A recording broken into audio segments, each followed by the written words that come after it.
Radhe Radhe, Hare Krishna. Way to Krishna में आपका स्वागत है।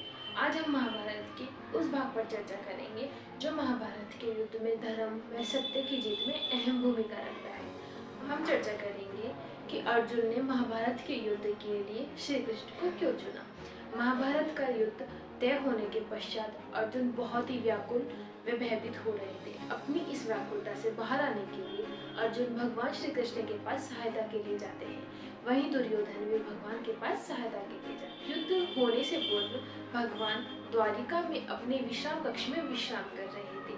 तभी दुर्योधन उनके विश्राम कक्ष में आते हैं तथा उन्हें विश्राम करता हुआ भगवान के सिरहाने लगे सिंहासन पर बैठ जाते हैं। उसके पश्चात अर्जुन आते हैं तथा भगवान को विश्राम करता हुआ देख उनके चरणों में भूमि पर बैठ जाते हैं। जैसे ही भगवान निद्रा से जाते हैं उनकी दृष्टि सर्वप्रथम अर्जुन पर पड़ती है।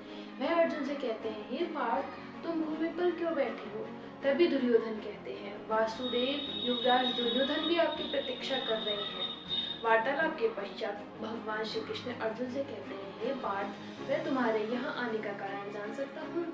तभी दुर्योधन कहते हैं, वासुदेव, सर्वप्रथम मैं यहाँ आया था तो प्रथम अधिकार तो मेरा होना चाहिए ना। श्री कृष्ण कहते हैं, भ्राता बलराम को दिए वचन के अनुसार मैंने कहा था कि जो सर्वप्रथम मेरे समक्ष आएगा मैं उसकी सहायता पहले करूँगा।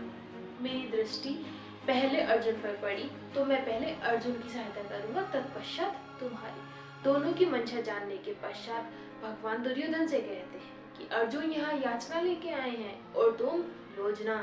वासुदेव दोनों की सहायता करने के लिए प्रस्ताव रखते हैं। वासुदेव कहते हैं कि मैं और मेरी नारायणी सेना एक ही दल में नहीं लड़ेंगी। मेरी नारायणी सेना युद्ध भूमि में मेरे विरुद्ध लड़ेगी और मैं कोई शस्त्र नहीं उठाऊंगा। एक और मैं निशस्त्र और दूसरी ओर मेरी विशाल नारायणी सेना। अब चुनाव तुम्हारा है पार्थ। तभी अर्जुन कहते हैं, माधव, मेरा चुनाव तो स्पष्ट है।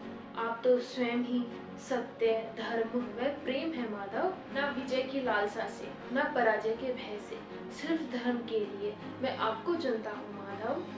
तभी दुर्योधन मन ही मन प्रसन्न होते हुए भगवान से कहते हैं कि अब तो मुझे आपकी नारायणी सेना से ही संतुष्ट होना पड़ेगा वासुदेव। पार्थ ने निस्वार्थ भाव से माधव को चुना तथा पार्थ ने प्रमाणित किया कि धर्म व सत्य से ऊपर कुछ नहीं होता। पार्थ ने अपने करने का कार्य किया था। भगवान श्री कृष्ण को अपना सारथी बनाया जिससे अंततः धर्म व सत्य की विजय हुई। आप और हम भी अपने भूत व भविष्य की चिंता किए बिना अपने वर्तमान में निस्वार्थ भाव से कार्य करते हैं तथा धर्म की विजय करते हैं। तो आइए हमसे जुड़िए और देखते रहिए वे टू कृष्णा। राधे राधे, हरे कृष्णा।